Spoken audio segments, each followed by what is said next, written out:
आज पढ़ेंगे बच्चों वैदिक युग का इतिहास। वैदिक युग का इतिहास पढ़ेंगे आज हम, ठीक है। तो क्वेश्चन नंबर एक देखते हैं बच्चों, कुल कितने वेदांग है। तो कितने वेदांग है, question answer b is the right answer, 6 वेदांग है। चलते क्वेश्चन नंबर 2 पर। तो क्वेश्चन नंबर 2 देखो बच्चों क्या है, ऋग्वेद में कितने मंडल हैं। तो इसमें 10 मंडल है ऋग्वेद में। चलते हैं इसके विस्तार पर। विस्तार देखो बच्चों कह रहा है 10 मंडल यानी कि किताबें। ऋग्वेद 4 वेदों में सबसे पुराना वेद है, ठीक है। इसमें 1,06,001 और 1,028 सूक्तों का संग्रह है। प्रसिद्ध ऋग्वेद मंडल 3 में है। प्रत्येक मंडल में है जो मूल रूप से स्तुवन है। इसकी 2 शाखाएं हैं। प्रत्येक जीवित शाखा एक कुत संकलयन कहते हैं और दूसरी शाखा को क्या कहते हैं, बासांकलयन। 10वें मंडल में पुरुष सूक्त शामिल है जो बताता है कि 4 वर्णों का जन्म ब्रह्मा या पुरुष के मुख, कोमा भुजाओं, कोमा जांघों और पैरों से हुआ था। मंडल 9 पूरी तरह से सोम को समर्पित है। चलते हैं क्वेश्चन नंबर 3 पर। क्वेश्चन नंबर 3 देखो बच्चों क्या कह रहा है, आर्यों ग्रंथों की भाषा कौन सी थी। तो आर्य ग्रंथों की भाषा थी संस्कृत। डी, ये भी टाइपिंग रेडी सी है और ये डी है। तो संस्कृत आर्यों की भाषा थी। चलते हैं इसके विस्तार पर। भारत में बोली जाने वाली पहली भाषा संस्कृत थी। अर्ध मागधी प्राकृत एक मध्य इंडो आर्यन भाषा थी।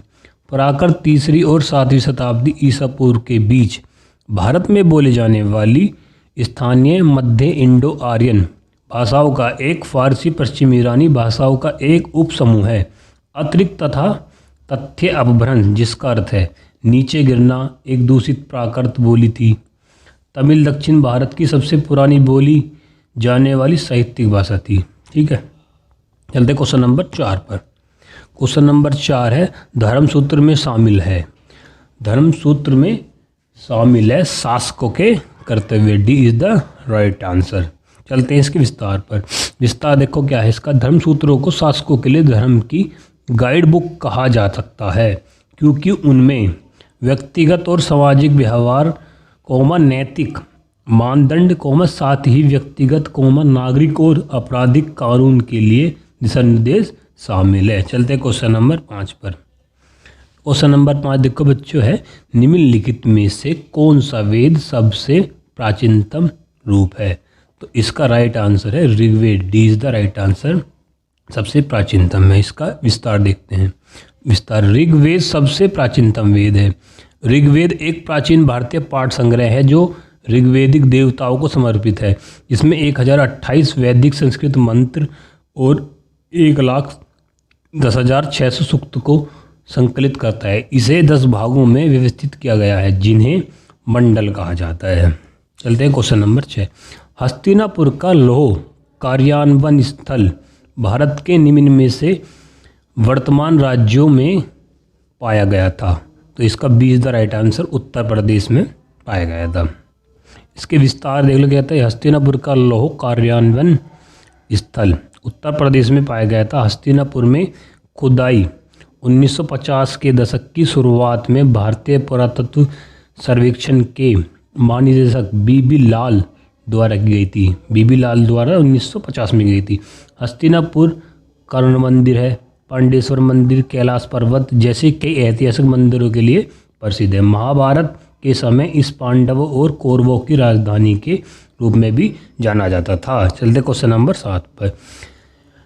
ऋग्वैदिक या प्रारंभिक वैदिक काल 1500 से 1000 ईसा पूर्व के अनुसार निम्नलिखित में से कौन सी एक नदी देवी थी। तो इसका राइट आंसर है सिंधु नदी। B is the right answer, Sindhu नदी एक देवी के रूप में मानी जाती थी। इसका विस्तार देखते हैं।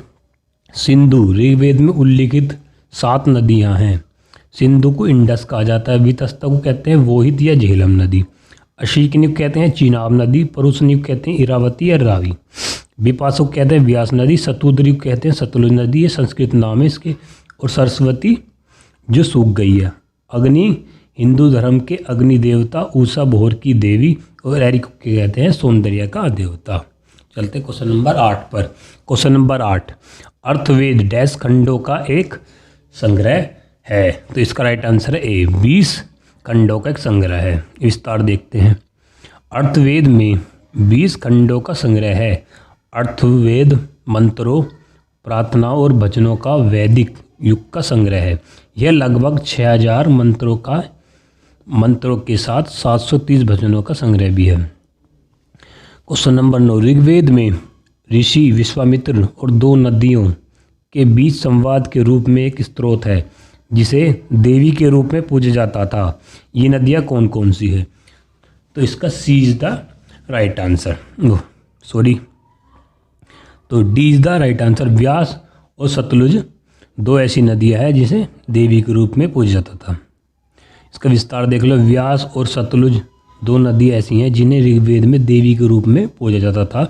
देवप्रयाग वह स्थान है जहाँ अलकनंदा और भागीरथी नदियों का संगम होता है। ऋग्वेद में सबसे प्रमुख नदी सरस्वती है। चलते हैं क्वेश्चन नंबर 10 पर। क्वेश्चन नंबर 10 देखो क्या कहता है। निम्नलिखित में से कौन सा वर्ण धर्म सूत्रों और धर्मशास्त्रों द्वारा निर्धारित नियमों के अनुसार प्राचीन भारत में लोगों की रक्षा करने और न्याय के प्रशासन के लिए जिम्मेदार था? तो इसका राइट आंसर है अपना सी, क्षत्रिय। चलते हैं इसके विस्तार पर। वन व्यवस्था जाति पर आधारित सामाजिक स्तरीकरण है। इस प्रणाली तहत 4 बुनियादी श्रेणियों को परिभाषित किया गया है। ब्राह्मण जो है इसमें आते हैं पुजारी, शिक्षक और बुद्धिजीवी। क्षत्रिय में आते योद्धा, राजा, प्रशासक। वैश्य में आते कृषिविद, व्यापारी, किसान। और शूद्र में आते हैं श्रमिक, मजदूर, कारीगर। चलते हैं क्वेश्चन नंबर 11। निम्नलिखित में से कौन सा वे संगीत से संबंधित है? A is the right answer. Samaveda संगीत से संबंधित है। सामवेद गायन से संबंधित है सबसे पहला। चलते हैं अपना 12 पर। निम्नलिखित में से कौन सा वेद सबसे पुराना है? तो ऋग्वेद सबसे पुराना माना जाता है। 4 वेद हैं ऋग्वेद, यह वेदों में सबसे पुराना है। सामवेद गायन के लिए सबसे पुराना संदर्भ है। यजुर्वेद इसे प्रार्थनाओं की पुस्तक भी कहा जाता है। अथर्ववेद को जादू और टोना से संबंधित पुस्तक है। ऋग्वेद में 1028 मंत्र अग्नि, इंद्र, देवताओं सहित ऋषियों का समर्पित है। चलते हैं क्वेश्चन नंबर 13 पर। तो क्वेश्चन नंबर 13, 1800 से 1500 ईसा पूर्व की 30 ऋग्वेद पांडुलिपियों को यूनेस्को की memory of the world register में किस वर्ष शामिल किया गया? तो इसका राइट आंसर है डी, 2007 में यूनेस्को की memory of the world register में शामिल किया गया। इसका विस्तार देख लो। वर्ष 2007 में 30 ऋग्वेद पांडुलिपियों को यूनेस्को की memory of the world register में शामिल किया गया था। ऋग्वेद को 10 मंडलों में बांटा गया है। यह एक 10,060 सूक्त और 1028 का मंत्र का संग्रह है। यह किसी भी इंडो यूरोपियन भाषा में सबसे पुराना पाठ है। इसकी उत्पत्ति 1700 ईसा पूर्व की शुरुआत में हुई थी। चलते क्वेश्चन नंबर 14 पर। पुराणों के अनुसार भगवान विष्णु ने पृथ्वी को बचाने के लिए डैश का रूप धारण किया था जो पानी में डूब गई थी। तो इसका राइट आंसर है ये सी है और ये अपना बी है। तो एक वराह का रूप धारण करा था। जो वराह था उसमें चलते हैं, ठीक है। तो पुराणों के अनुसार भगवान विष्णु ने पृथ्वी को बचाने के लिए एक वराह का रूप धारण किया था जो पानी में डूब गई थी। वराह क्या था? वराह एक सूअर था। हिंदू भगवान विष्णु के 10 अवतारों में से तीसरा है, मतलब कि तीसरा रूप था। हिंदू प्रतिमा के अनुसार सूअर बलिदानों के सही पहलुओं का प्रतीक है। चलते हैं क्वेश्चन नंबर 15 पर। क्वेश्चन नंबर 15, एक व्यक्ति का वैदिक दृष्टिकोण और समाज के साथ उसका संबंध जीवन के 4 लक्ष्य से निर्धारित होता है। निम्नलिखित में से कौन सा इन लक्ष्यों में से नहीं है?